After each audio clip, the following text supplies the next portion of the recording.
Soul of the lion's den, deep in the heart of Olympus. Look around you. This right here is where the magic happens. So what I'm gonna do today, I know all you cats been waiting on this. I know you've been waiting on me to kind of get into a certain aspect of the bench press scenario. There's 3 variations of the chest, upper, middle, and lower. So what we gonna do today, we gonna go to the incline press.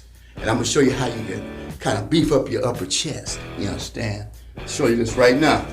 What you do is you get yourself situated, got everything all in order, lined up, the bench is straight, lie down.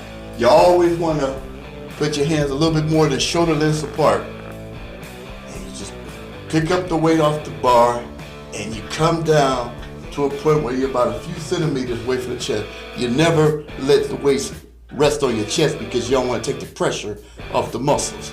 And then you slowly go back up for however many repetitions you're gonna do based on what weight class you at.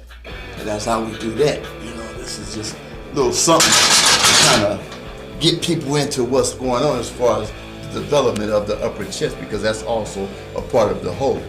That's just not one piece. Because there's no unimportant parts, and you need to understand that. You understand?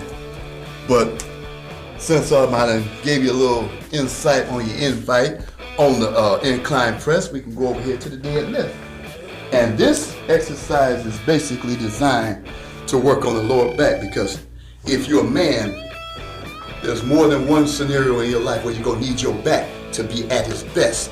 But we don't want to go no further because this is rated PG. But anyway, you know, this is how you do it. You go down, you go up, and you straighten up. You never arch back because then you put too much torque on your back.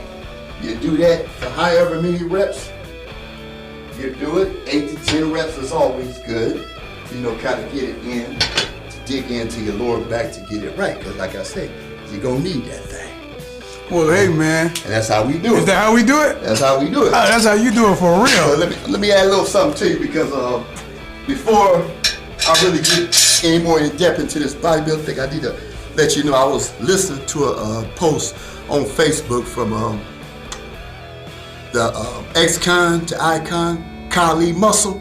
Some of you cats might know who that is. You know, he was suggesting that, you know, never put your health at risk in the process of gaining this. That's why, you know, some people have had back surgery and different health problems that have come along with this because they flood their bodies with too many supplements just to achieve a certain high as far as bodybuilding is concerned. You need to be very careful as far as how you go about this, because you can ruin yourself. And that needs to be known, because some people, it ain't just about the lifting and movement, it's the health. Because without your health, nothing else even matters. And that's the way that is. My man, hey, listen, you know, everybody already know by now that you more than just the muscle and the brute and the hustle. You about something else. Tell everybody that you believe in instead of just getting your body together. What else you get together? Well, see, one thing about it, before it's your body, it's your mind. Because your mind is the engine. It's what runs this situation. Without the mind, nothing else even matters, because you got to be mentally able to project yourself into the situation, to become one with the weight, so to speak. So it's just like, hey, it's one mind, one body, one control. So we did some physical workout. Let's do some mental workout. Okay, let's replicate. Hey man, check this out, man. I was talking to a young man, and he literally said, the elders, which we would be considered an elder right now. Imagine that. People in your generation are elders. Hey, last of a dying breed. You better say it, baby. Okay, but what he did is he charged you guys. Now, I'm lying. I'm one of them too. I'm in your group. Yeah, well, I didn't want to scare you, so I ain't say nothing. My man. All right. So he charged us. He said, like back in the day, he said his father told him, or his mother, whoever told him, that elders used to pull us to the side and used to tell us what to do and what not to do. Like, you know, hey, young blood, you know how they used to do in the 70s, pulling you to the side and be like, yo, young blood, you need to stay out of the trouble, bro. You know how we used to have cats that used to do us like that. But he said that he never had nobody to pull him to the side because there wasn't no father there. His mom, he thought she was just bickering, but nobody like you. Somebody like you, he wanted to, or he needed a little direction. Well, what do you got to say about that? One thing about this generation now, there's not too many real men out here that knows how to project themselves into the youth's lives to make them understand what needs to be done. But more often than not, the youth, sometime now, these days, youth don't even listen to us no more. So it's kind of a mute point. You try to put it out there, you can only put it out there, but if they don't receive it. Now, do you get them earlier? The earlier you get it, the Well, better, right? I look at it like this. Hey, you start 2 years old.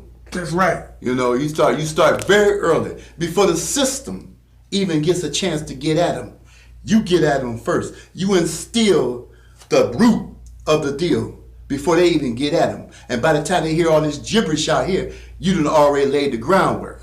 A lot of people say our young boys have attention deficit disorder. Yeah. Attention deficit disorder. Yeah. Absent daddy disorder. ADHD. You know, I like that. Right. I like that. I mean, because you know, if you look at it like this, man, for real, if you got a reminder since 2 years old on what discipline is truly about, Yeah. then you will be a little more apt now. It's instilled into you. Right. See, right now there's nothing being instilled because, see, you got too many women out here raising kids by themselves. Boys. Especially when it comes to boys. Yes. And can't no woman raise no boy to be a man. So a lot of that, what needs to be instilled from a male perspective, is totally left out. So you think some of them can try, but some stuff gonna be slightly missed, which is where people like you come in. Yeah, but it's only one me.